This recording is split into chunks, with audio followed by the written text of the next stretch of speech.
चलिए, last class में हम लोगों ने ये कॉन्सेप्ट स्टार्ट कर दिया था पढ़ना, सेशन हाईजैकिंग के बारे में। सो सेशन क्या होता है ये मैंने आप लोगों को समझा दिया था।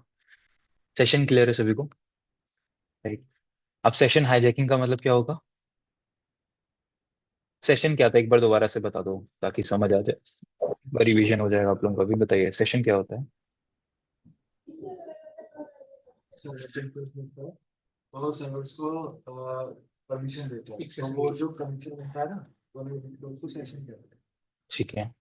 जब आप किसी भी क्लाइंट से सर्वर की तरफ कुछ फर्स्ट टाइप ऑफ ऑथेंटिकेशन, जैसे आप क्रेडेंशियल्स भेजते हो, राइट, तो जरूरी नहीं है हर बार क्रेडेंशियल्स की बात करो, बट जब हम सेशन की बात करते हैं, कुकीज और भी तरीके की हो सकती हैं, बट अभी हम लोग सेशन पे ज्यादा फोकस कर रहे हैं। तो वो सेशन तब क्रिएट होता है जब आप user name and password provide करते हैं, ताकि सर्वर आपको रिस्पॉन्स में, जब आपका यूजर नेम पासवर्ड सही होगा तो वो आपको रिस्पॉन्स में क्या प्रोवाइड करता है?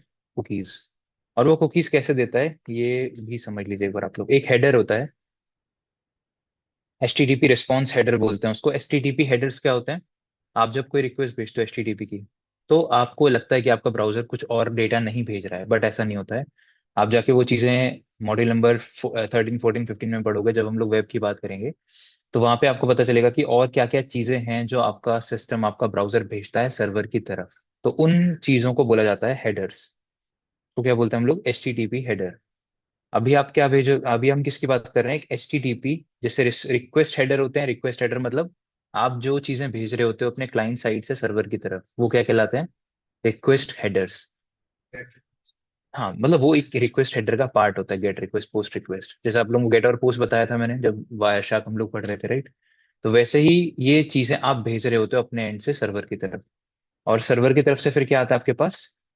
HTTP रिस्पॉन्स आता है। तो हम लोग इस समय एक रिस्पॉन्स हेडर की बात कर रहे हैं।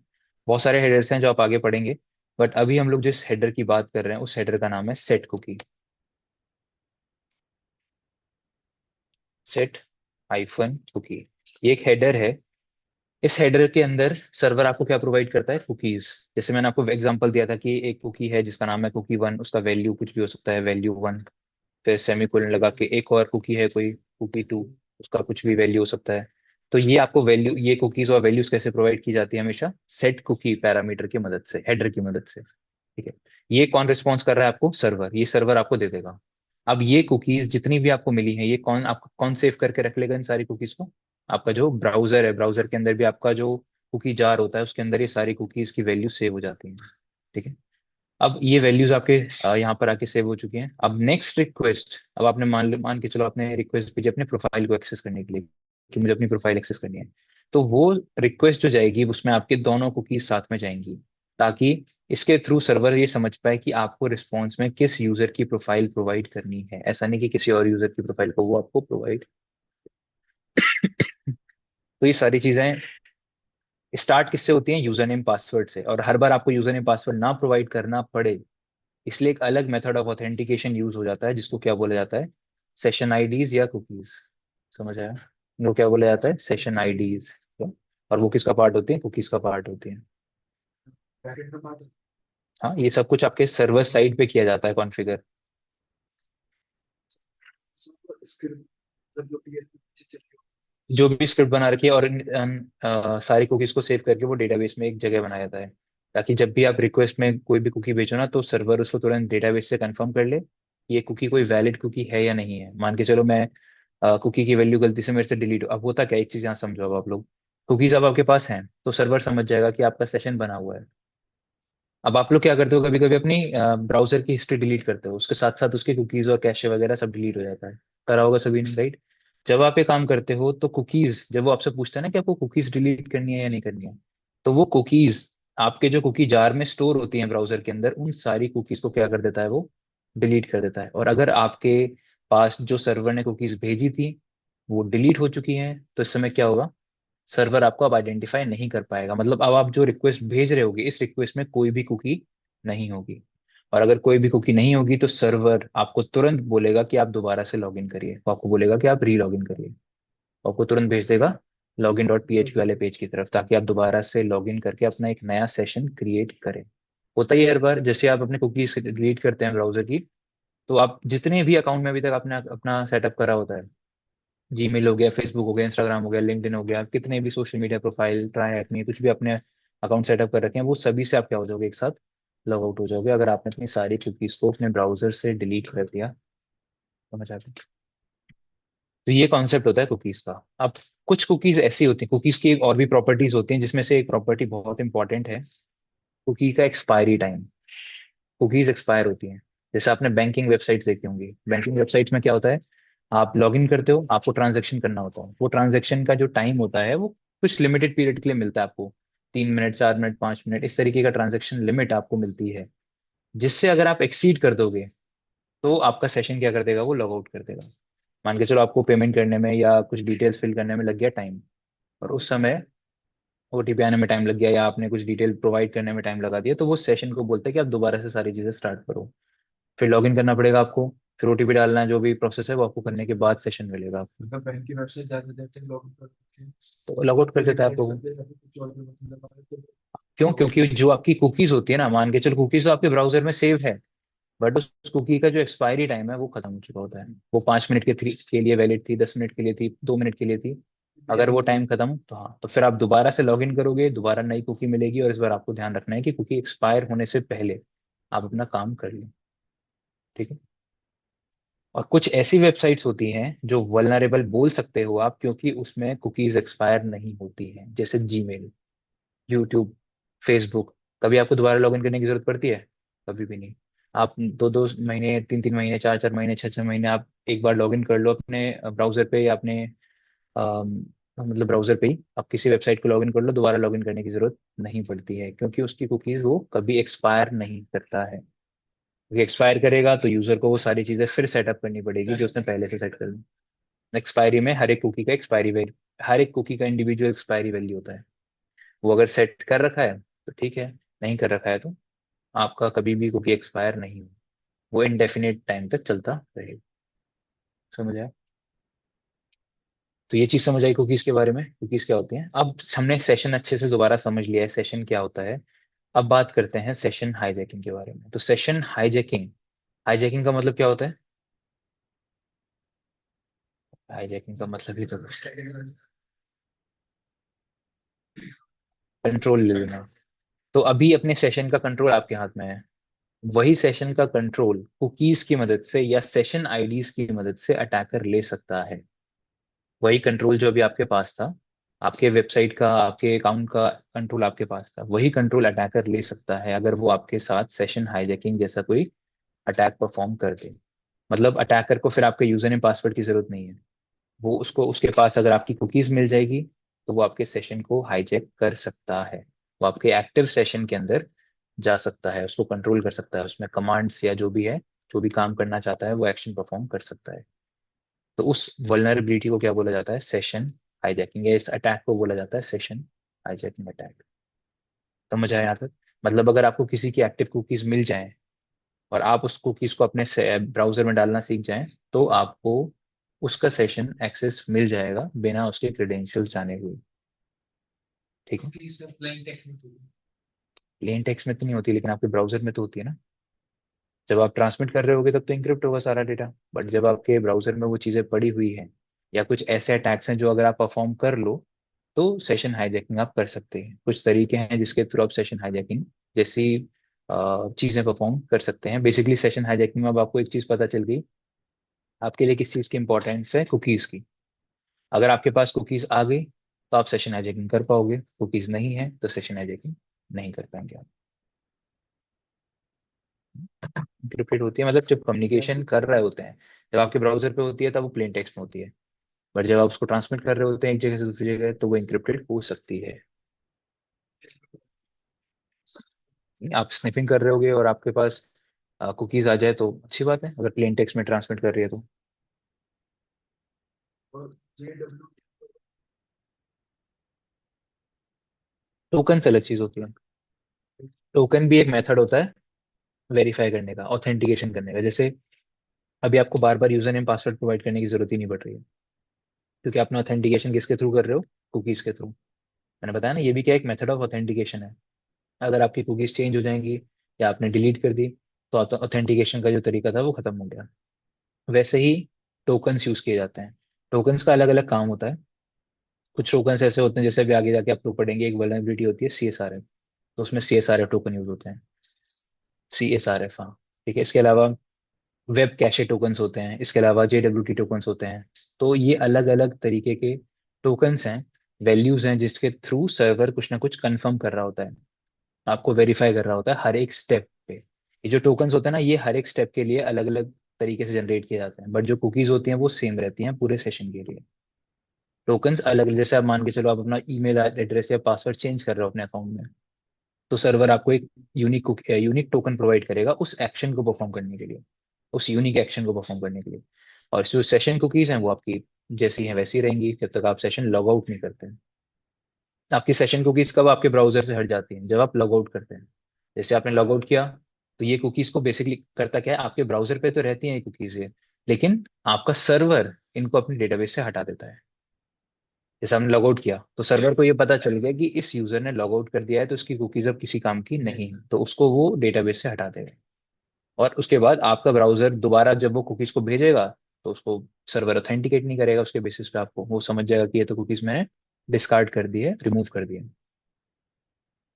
किस पे? हाँ हाँ, ठीक है। हाँ हाँ, हो जाएगा। नहीं, जैसे आप कुकीज डिलीट कर दोगे, आप लॉग आउट ही हो जाओगे सीधे। हाँ, हो जाता है, बिल्कुल होगा। अगर आप कुकीज डिलीट कर रहे हो, आपको कहाँ से डिलीट करते हो आप कुकीज को? नहीं, लेफ्ट में कहाँ, ब्राउजर पे? बताइएगा मेरे को आप, कैसे? वो आता है एक्सेप्ट और एक्सेप्ट वाला कह रहे हो? तो बता तो किस पे जाना है। फेसबुक थोड़ी खोलूंगा यहाँ पे मैं, फेसबुक थोड़ी खोलूंगा। बताना क्या चाहते हो, मतलब आपको जो ऑप्शन पॉपअप दिखता है और एक्सेप्ट दी कुकीज करके? अच्छा, यहाँ पर? अच्छा, मान के चले जैसे, पापा चले गए अब, ये मेरा नीचे मूवी एजेंसी यहाँ से मैं डिलीट करूँ, ये मैं डिलीट करूँगा। कैनवा की, ठीक है, देख लेते हैं इसको क्या है। Don't allow to save data. अच्छा, जरूरी नहीं है कि आपकी सेशन की कुकीज हो, ये जो आप डिलीट करने का यहाँ पे ट्राई कर रहे हो, ये आपका सेव डेटा जो इस वेबसाइट ने अभी तक रखा है ना, मैंने आपको बताया था कुकीज सिर्फ सेशन की नहीं होती। मैं आपको कुकीज निकालने का तरीका बताऊंगा, तो आप लोग इस फंक्शनैलिटी को ट्राई जरूर कर लेना एक बार, मैं भी करके दिखा दूंगा आपको दोबारा। इस वेबसाइट पे नहीं, किसी और पे करके दिखा दूंगा सेम चीज कि हो रहा है या काम नहीं कर रहा है, बट हम लोग सेशन कुकीज की बात कर रहे हैं। हो सकता है ये, जैसे आप लोग कोई भी वेबसाइट पे विजिट करते हो, तो आपको वेबसाइट क्या करता है, कुछ ऐसी कुकीज एक्सेप्ट करने को बोलता है जिसके बिना आप वेबसाइट ओपन ही नहीं कर पाओगे। जब तक आप वो कुकीज को एक्सेप्ट नहीं करते ना, तब तक कुछ वेबसाइट्स ओपन नहीं होती हैं, क्योंकि होता क्या है कि बेसिकली उन वेबसाइट्स में ना ऐसी कुछ चीजें पड़ी होती हैं, जैसे एक एग्जांपल देता हूँ, एडवर्टाइजमेंट्स होते हैं। अब वो एडवर्टाइजमेंट्स आपके कंट्री के अकॉर्डिंग वो आपको दिखाएगा, आपके लोकेशन के अकॉर्डिंग, ठीक है, आपकी लैंग्वेज के अकॉर्डिंग आपको दिखाता है वो। अगर आपने एक्सेप्ट नहीं करी कुकीज को, तो आपका लोकेशन वो नहीं पता कर पाएगा, आपको लोकेशन की वैल्यू, मतलब मान के चलो आप इंडिया से एक्सेस कर रहे हो, उसे तो पता चल गया कि आप इंडिया से हो, बट वो चीज बार बार उसे पता करनी पड़ेगी। इसलिए वो क्या करता है, आपको कुकीज भेज देता है, और वो ऐसी कुकीज भेजेगा जो उसने स्पेसिफाई कर रखी है इंडियन पीपल के लिए। हाँ, तो फिर जब एडवर्टाइजमेंट्स आपके पास आते हैं ना, तो फिर एडवर्टाइजमेंट आपको इंडिया के अकॉर्डिंग दिखाता है। तो ऐसे ये तो एग्जांपल हो गया, ऐसे बहुत सारे एग्जांपल्स होते हैं तो ये जो आपने साइड डेटा की बात कर रहे हो ना, ये हो सकता है वो डेटा हो जिससे और कुछ चीजें वो वैलिडेट कर रहा हो, चेक कर रहा हो आपके सेशन से रिलेटेड। बट हम लोग यहाँ पे सेशन उसकी बात कर रहे हैं, कुकीज की, सेशन कुकीज की, सेशन आईडीज की। तो मैं इसके थ्रू भी आपको करके दिखा दूंगा, जब वेबसाइट पे प्रैक्टिकल करेंगे ना परफॉर्म, तो दोनों तरीके मैं आपको बता दूंगा, ये भी बताऊंगा कुकीज देखते कहाँ पे हो, और अगर आपने डिलीट करी है तो कहाँ से पता चलेगा कि वो डिलीट हुई या नहीं हुई, कौन कौन सी कुकीज डिलीट हुई हैं, कौन कौन सी नहीं हुई। क्योंकि जितने टाइम तक आप वेबसाइट पे लॉग इन रहते हो ना, किसी भी वेबसाइट पे, उतनी ज्यादा कुकीज जनरेट होती रहती है आपके पास। ठीक है, पुरानी कुकीज कभी कभी रिमूव भी हो जाती है, नई कुकीज उसकी जगह ले लेती है, मतलब वो सारी चीज डिपेंड करती है इस हेडर के ऊपर।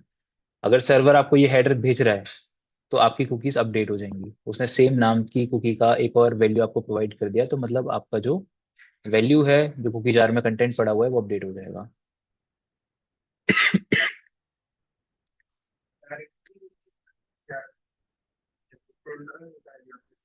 बेसिकली जहाँ पे आपका ब्राउजर का डेटा स्टोर होता है ना, अब कहीं ना कहीं ये डेटा स्टोर तो हो ही रहा होगा, जो आप जहाँ पे भी आपके ब्राउजर का डेटा स्टोर होता है, विंडोज में जैसे सी ड्राइव प्रोग्रामिंग फाइल्स के अंदर होता है, प्रोग्राम फाइल्स के अंदर, वहां पर आपको ब्राउजर का नाम का फोल्डर मिलेगा और उसके अंदर उसका कैशे डेटा कुकीज ये सब सब कुछ आपको वहां मिल जाएगा। तो अलग अलग ब्राउजर की अलग अलग लोकेशन होती है स्टोर करने की। क्रोम कहीं और करता होगा, ब्रेव कहीं और करता होगा अपने फोल्डर के अंदर, एज कहीं और करता है, मोजिला कहीं और करता है। ठीक है। चलिए, सेशन हाईजैकिंग का जो बेसिक कॉन्सेप्ट है ये समझ आया आप लोगों को। सेशन हाईजैकिंग का मतलब क्या होता है कि अगर किसी को ये कुकीज की वैल्यू मिल जाए तो वो आपके एक्टिव सेशन को हाईजैक कर सकता है। ठीक है। अब नेक्स्ट चीज समझ लेते हैं कि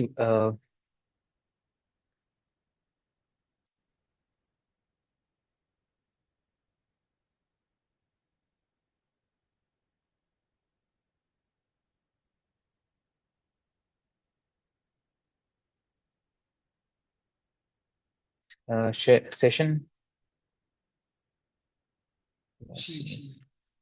ऐसी काम ही नहीं कर रहा स्मॉल में तो। चलो कोई नहीं। Why is session hijacking possible? क्या हो गया? काम क्यों नहीं कर रहा? चलिए, why is session hijacking possible? क्यों होता है पॉसिबल, इसकी बात कर लेते हैं। अ, अभी आपको क्या क्या रीजन पता चले, मतलब कुछ दिमाग में आया हो क्यों पॉसिबल है सेशन हाईजैकिंग? उससे उसका जो डेटा है वो सारा वो विंडो की जो सेशन होता है वो सारा सेव होता है उसमें। नहीं, पॉसिबल क्यों है session hijacking?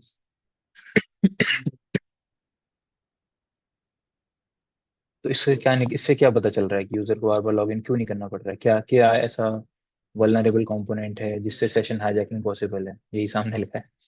Y is session hijacking possible? Session hijacking possible क्यों है, कि ऐसे क्या रीजंस हैं जो जिससे सेशन हाईजैकिंग पॉसिबल हो जाती है? सबसे पहला रीजन है आपका एक्सपायरी टाइम, जो भी बताया था आप लोगों को। अगर आपके वेबसाइट पर, हर एक वेबसाइट पे एक्सपायरी टाइम सेट हो कुकीज के लिए, चाहे वो एक दिन का हो, चाहे वो 2 घंटे का हो, चाहे 10 मिनट का हो, चाहे 5 मिनट का हो, अगर होगा तो सेशन हाईजैकिंग पॉसिबल नहीं होगी। लेकिन इससे फिर यूजर्स को प्रॉब्लम होनी स्टार्ट हो जाएगी। आपको हर दिन सिस्टम ओपन करोगे तो सारे अकाउंट्स पे लॉगिन करना पड़ेगा। तो भाई जो चीजें, एक चीज हमेशा याद रखो कि कंपनियां जो प्रोडक्ट बनाती हैं, सॉफ्टवेयर बनाती हैं, एप्लीकेशन बनाती हैं, वो आपके इजीनेस के लिए बनाती हैं। उन्हें ये मतलब नहीं होता कि आप कितना सिक्योर वो एप्लीकेशन हो। जो कंपनियां सिक्योरिटी की तरफ जाएंगी तो वो ईज ऑफ यूज से ऑटोमेटिकली दूर हो जाएंगी। तीन चीजें होती हैं, एक सिक्योरिटी ट्रायंगल नाम की एक चीज होती है, उसको आप फंक्शनैलिटी ट्रायंगल भी बोल लेते हैं या ऐसा कुछ। तो उसमें होता क्या है, इसके एजेस में तीन चीजें होती हैं। एक होती है फंक्शनैलिटी, सेकंड होते हैं ईज ऑफ यूज, कि कोई चीज कितना इजी है यूज करने के लिए, और तीसरा होता है सिक्योरिटी। तो जब कंपनियां कोई भी प्रोडक्ट बनाती हैं तो वो ज्यादातर इन दोनों चीजों को देखती हैं। वो देखते हैं कि हम जितनी ज्यादा फंक्शनैलिटी उसके अंदर डाल पाए उतना अच्छा रहेगा हमारे प्रोडक्ट के लिए, उतना ज्यादा वो सेल होगा मार्केट में। जितना ज्यादा वो इजी होगा यूज करना, लोग उसको परचेज करेंगे। कोई भी कॉम्प्लेक्स चीजों को परचेज नहीं करता है, राइट? तो ज्यादातर लोग बस यहीं पे घूमते रहते हैं इन दोनों के बीच में, वो यहाँ जाते ही नहीं है। और अगर आप जैसे ही इन दोनों के आसपास रहोगे, सिक्योरिटी से ऑटोमेटिकली दूर हो जाओगे। ये इक्विलिब्रियम बनाना बहुत ही ज्यादा मुश्किल हो जाता है कि सिक्योरिटी भी हो, इजी ऑफ यूज भी हो, और फंक्शनैलिटी भी हो, जो कि शायद ही पॉसिबल हो कभी इन फ्यूचर। मैनुअली करनी पड़ेंगे। अब जैसे मैंने अभी आपको बताया कि आपको, अगर आपको सारी वेबसाइट पे डेली लॉगिन करना पड़े तो वो फिर आपके लिए हेक्टिक हो जाएगा। मैं अब हर दिन आऊँ अपना जीमेल लॉगिन करूँ, ये करूँ वो करूँ, ऐसे करके अगर आप हर चीज करोगे, सिक्योर तो आप डेफिनेटली होगे, हमेशा सिक्योर रहोगे। सेशन हाईजैकिंग जैसी वल्नरेबिलिटीज आपके साथ नहीं हो पाएंगी परफॉर्म, बट हाँ फिर वो चीजें ईजी नहीं होंगी यूज करना, फंक्शनैलिटी से कहीं ना कहीं आप दूर चले जाओगे। ठीक है। ठीक है। तो एक्सपायरी टाइम का कॉन्सेप्ट समझ आया? एक्सपायरी टाइम सेट होना चाहिए, एक्सपायरी टाइम सेट नहीं होता है, इसीलिए सेशन हाईजैकिंग क्या है। और हम तो ये समझ रहे हैं कि सेशन हाईजैकिंग पॉसिबल क्यों है। तो क्यों है, पहला रीजन क्योंकि एक्सपायरी टाइम सेट नहीं होता है कुकीज पे। ठीक है। अब द राइट सी, पहले नहीं कर रहा था। ठीक है, अगला बताइए, सेकंड। और क्या रीजन है सेशन हाईजैकिंग परफॉर्म होने के?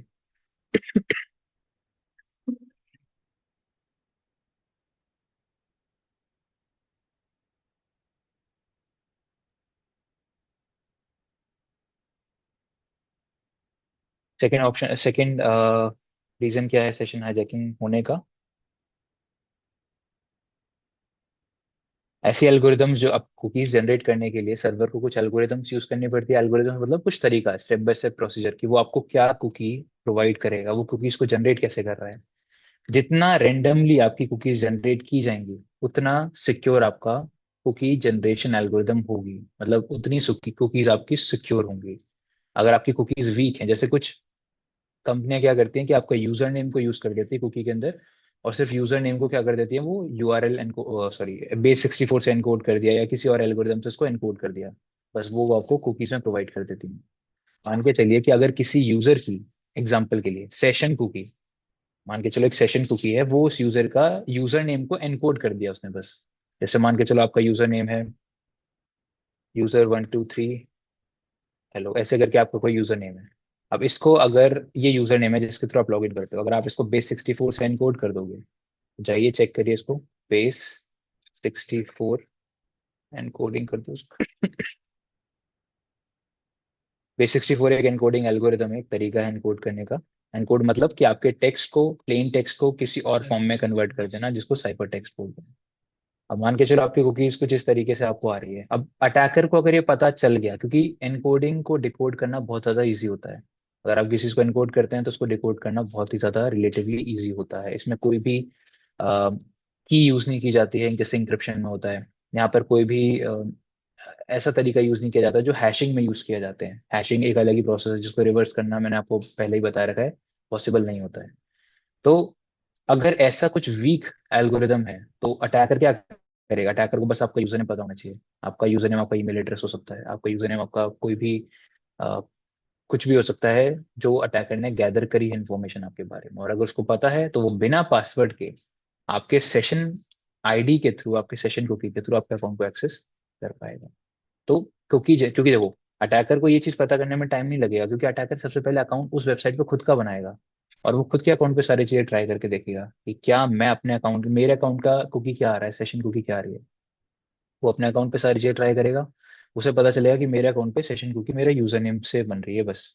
वो बाकी सारे अकाउंट में भी ऐसी बन रही होगी, किसी को भी टारगेट करना होगा तो वो उस तरीके से टारगेट करेगा। बेस 64 से एनकोड नहीं करना है तो हैश कर दो उसका MD5 शाह से या किसी से भी, तो हैशिंग एल्गोरिदम से वो हैश जनरेट करके भी पता कर सकता है कि हाँ यही आपका यूजर नेम, सॉल्व कर दो उसको। तो कुकी जनरेट करने की अगर एल्गोरिदम वीक है तो सेशन हाईजैकिंग क्या है, पॉसिबल है। ठीक है, थर्ड लिख लीजिए। और क्या रीजंस हैं, पॉसिबल रीजंस।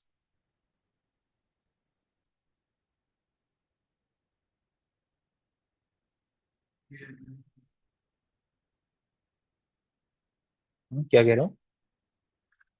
हाँ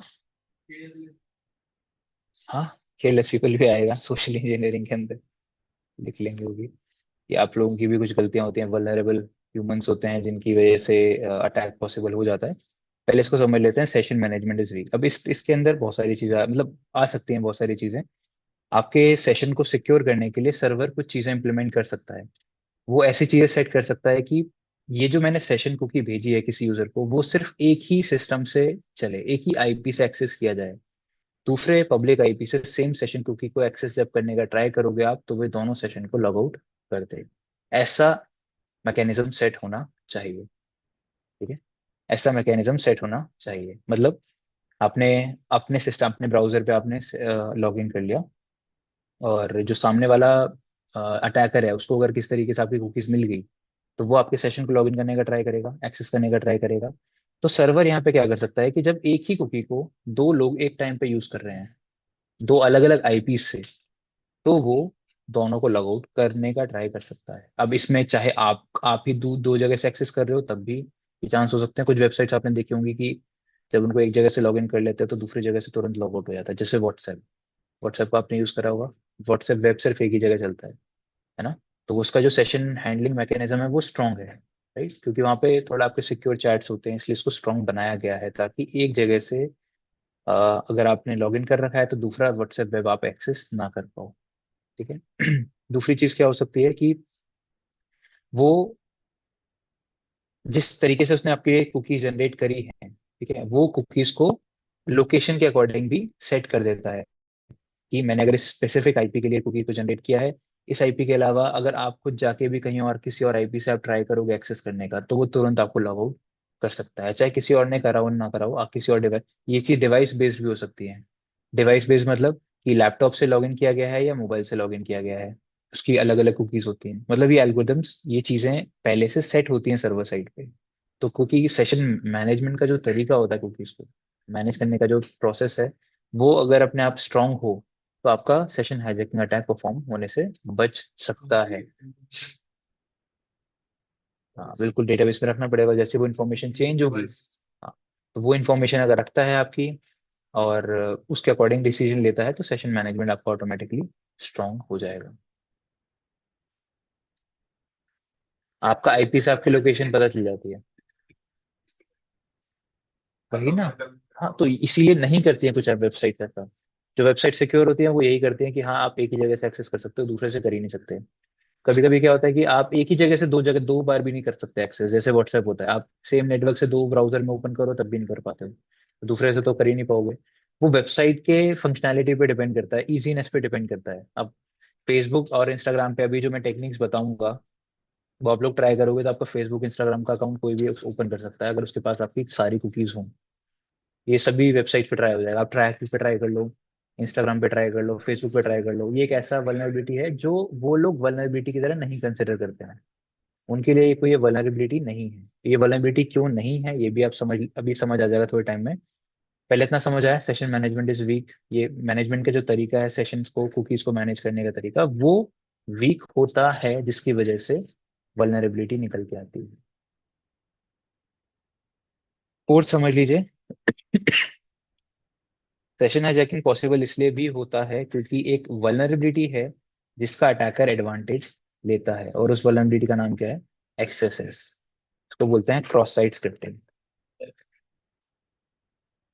एक वेब एप्लीकेशन वल्नरेबिलिटी है जिसको एक्सएसएस बोला जाता है, या फिर cross site scripting. Cross site scripting का कॉन्सेप्ट क्या होता है ये समझ लीजिए। सुना है किसी ने एक्सएसएस? बताइए। वैसे हाईजैकिंग मैंने उसमें अलर्ट मैसेज भेजते हाँ, थे। तो क्या होता है मतलब इसका मतलब कॉन्सेप्ट?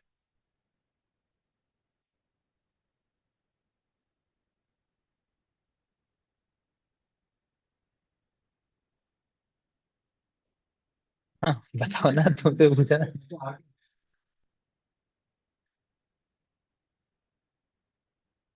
नहीं नहीं, मैं तो बता ही जैसे दूंगा। कि अलर्ट जनरेट करते हैं, उससे क्या होता है? अलर्ट जनरेट करने से मतलब क्या अलर्ट से होता, कैसे होता है अलर्ट जनरेट? कोई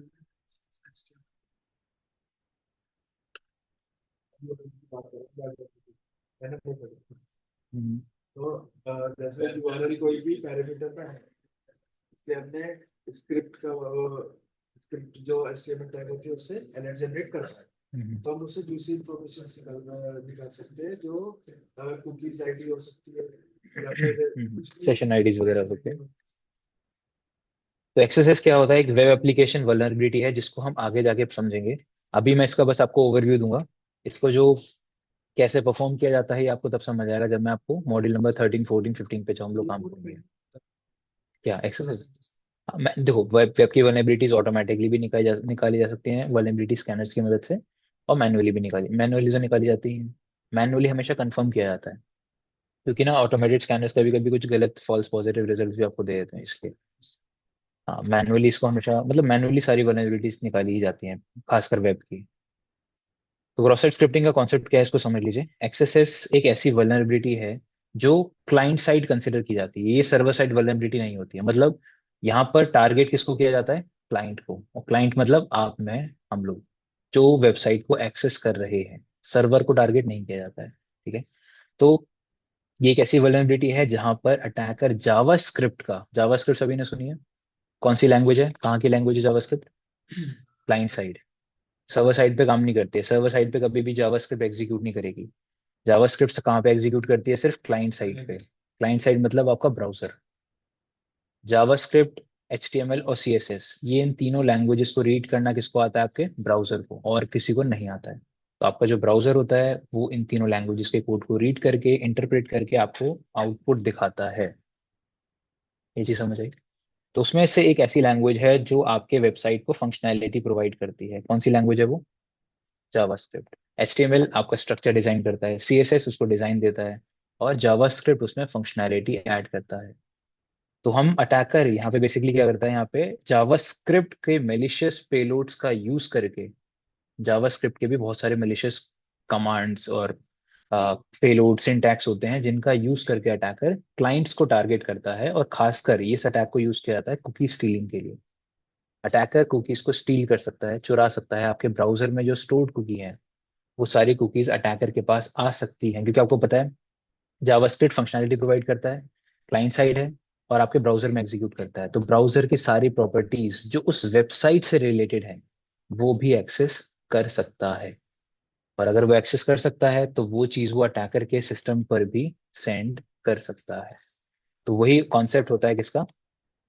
एक्सेस का। तो एक्सेस एक ऐसी वल्नरेबिलिटी है जहाँ पे मेलिशियस जावास्क्रिप्ट कोड की मदद से अटैकर आपके क्लाइंट साइड ब्राउजर की तरफ या उस पर कुछ बहुत सारे मेलिशियस एक्शंस अटैक्स परफॉर्म कर सकता है, जिसमें से एक अभी मैंने आपको बताया जो आपके लिए इंपॉर्टेंट है अभी, वो है कुकी स्टीलिंग। ठीक है, इसका इम्पैक्ट क्या होता है कुकी स्टीलिंग। तो अगर आपकी वेबसाइट पे एक्सेस है तो सेशन हाईजैकिंग भी पॉसिबल है। समझ आया?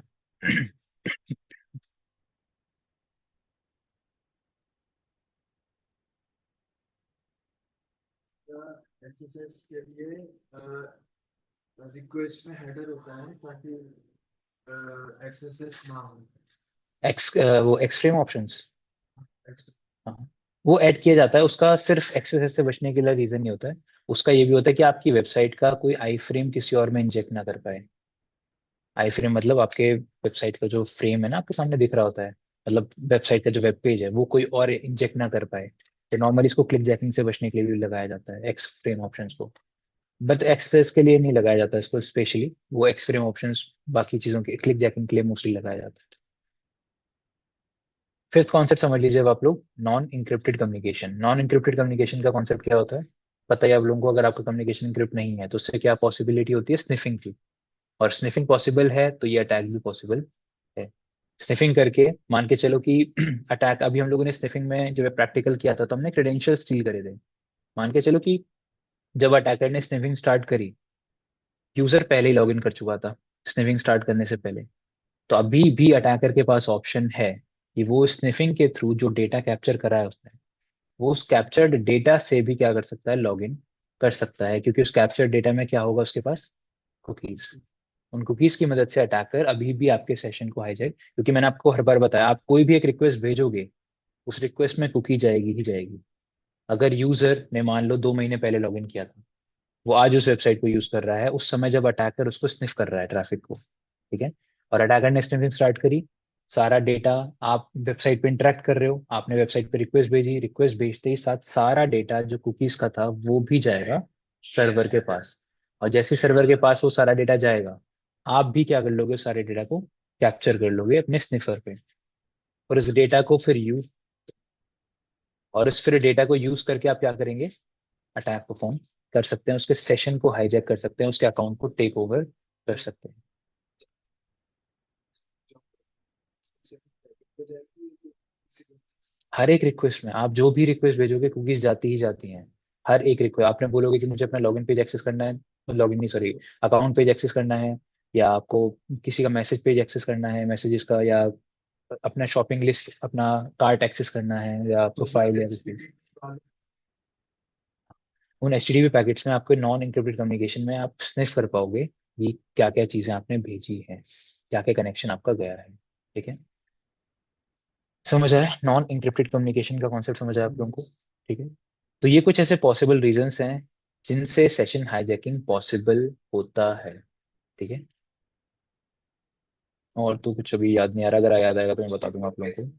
हाँ ह्यूमन, हाँ इसमें सिक्स ऐड कर लो, ह्यूमन बेस्ड।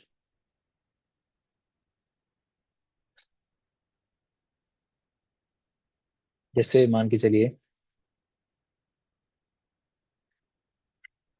अगर अटैकर आपके आसपास है, उसने आपका सिस्टम, जिसे आप एक दूसरे का सिस्टम ले लेते हैं थोड़ी देर के लिए, आपने एक दूसरे का सिस्टम लिया और आपने उनके ब्राउजर पे जो कुकी, उनके फेसबुक पे जो भी लॉगिन करने के बाद, मतलब जब उसका अकाउंट लॉगिन था, आपने उसके फेसबुक के क्रेडेंशियल्स तो नहीं देख सकते आप जब वो लॉगिन है। मान के चलो आपने किसी का सिस्टम लिया, आपने लिखा facebook.com उसके ब्राउजर में, तो उसका फेसबुक अकाउंट ओपन हो गया। अब आपके पास अगर 1-2 मिनट का टाइम है, तो आप उसका पासवर्ड या ये तो कुछ चेंज कर नहीं सकते अंदर ही अंदर, क्योंकि उसमें भी आपको करंट पासवर्ड देना पड़ता है अपने, राइट। तो आपके पास ऑप्शन होगा कि आप उसके सेशन कुकीज के बारे में अगर आप इंफॉर्मेशन निकाल लो, पता कर लो, उसका स्क्रीनशॉट ले लो, तो आप बाद में अपने सिस्टम पे जाके उन कुकीज को यूज करके आप सेशन को हाईजैक कर पाओगे। मतलब आपको उस कुकी के बारे में पता चल गया कि कौन कौन सी कुकीज हैं, उन कुकीज का स्क्रीनशॉट ले लो और उसको आप फिर अपने सिस्टम पे जाके, मतलब आपको कितना 20-25 सेकेंड लगेंगे काम करने में, स्क्रीनशॉट लेके आप उसके सेशन पे उसको कभी भी सेशन आप हाईजैक कर सकते हो। मोबाइल एप्लीकेशन का डेटा मोबाइल ऐप के अंदर स्टोर होता है, जहाँ पे ऐप डेटा स्टोर होता है ना, आपका एक फोल्डर होता है हर एक एंड्रॉइड में, आईओएस में इतना नहीं पता मेरे को। एंड्रॉइड में ऐप डेटा के नाम से होता है, एंड्रॉइड के अंदर ऐप डेटा के नाम से होता है एक फोल्डर, जो कभी कभी हिडन होता है, डॉट ऐप डेटा के नाम से हो सकता है। तो उस फोल्डर के अंदर आपको सारे एप्स एप्लीकेशंस का डेटा मिलता है, जिसमें उस ब्राउजर के डेटा के अंदर, या फेसबुक आपने डाल रखा है तो फेसबुक के डेटा के अंदर कहीं ना कहीं आपको कुकीज मिलती है। तो वो कुकीज अगर आपको एक्सेस मिल गया, उन कुकीज का एक्सेस मिल गया, उन वैल्यूज का एक्सेस मिल गया आपको, तो आप किसी का सेशन हाईजैक कर पाएंगे। ठीक है, तो ब्राउजर्स पे ये चीज करना इजी है। अगर ह्यूमन वल्नरेबिलिटीज, अगर आपका सिस्टम आपके बिना पूछे कोई ले रहा है, आपको दूसरे पर्सन पे ट्रस्ट था इसलिए आपने उसको अपना सिस्टम दे दिया, राइट। या किसी ने सोशल इंजीनियरिंग में आपको कॉल किया और आपसे बोला कि मुझे ये इन्फॉर्मेशन चाहिए, अब मान के चलो आपको नहीं पता कि ये क्या मांग रहा है मुझे, तो आप दे दोगे उसको कि ठीक है यही तो मांग रहा है, मेरे ब्राउजर में ये चीजें करने के लिए बोल रहा है, और कुकीज, या उसको आपको ही नहीं पता कुकीज क्या है या नहीं है, तो कोई भी कॉल करके आपको स्क्रीनशॉट उसका मांग लेगा, और स्क्रीनशॉट दे दिया अगर आपने, तो आपके ऊपर अटैक हो जाएगा। तो सेशन हाईजैकिंग पॉसिबल है इन कुछ रीजंस की वजह से, जहाँ पे ह्यूमन वल्नरेबिलिटीज भी आ जाती है। समझ आया क्या ये वल्नरेबल है वेबसाइट या नहीं? है, हाँ, तो वही बताऊंगा ना अब। यहाँ तक समझ आ गया सभी को? चलिए, इससे प्रैक्टिकल स्टार्ट करने से पहले एक चीज और लिख लीजिए आप लोग। अच्छा, प्रैक्टिकल तो क्या ही होगा। चलो प्रैक्टिकल एक चीज बता देता हूँ आज, प्रैक्टिकल की बात करिए तो। जैसे आप कोई भी वेबसाइट पे आप लॉग इन कर लो, फिर फेसबुक के पीछे पड़ गए, तुम फेसबुक पे ट्राई करना और हो जाएगा, उसमें कोई प्रॉब्लम नहीं है, ठीक है। जैसे मैंने एक वेबसाइट यहाँ पे लॉग इन करा है, मैंने अकाउंट बना रखा है इस पे, तो मैंने जस्ट लॉग इन करके आपको दिखाया। वेबसाइट का नाम क्या है? hackthissite.org। उस पे मैंने लॉग इन कर लिया, आपको दिख रहा है कि लॉग आउट का ऑप्शन आ रहा है, मेरी सेटिंग्स प्रोफाइल्स वगैरह जो भी है, क्लिक करूंगा तो मेरे को जो भी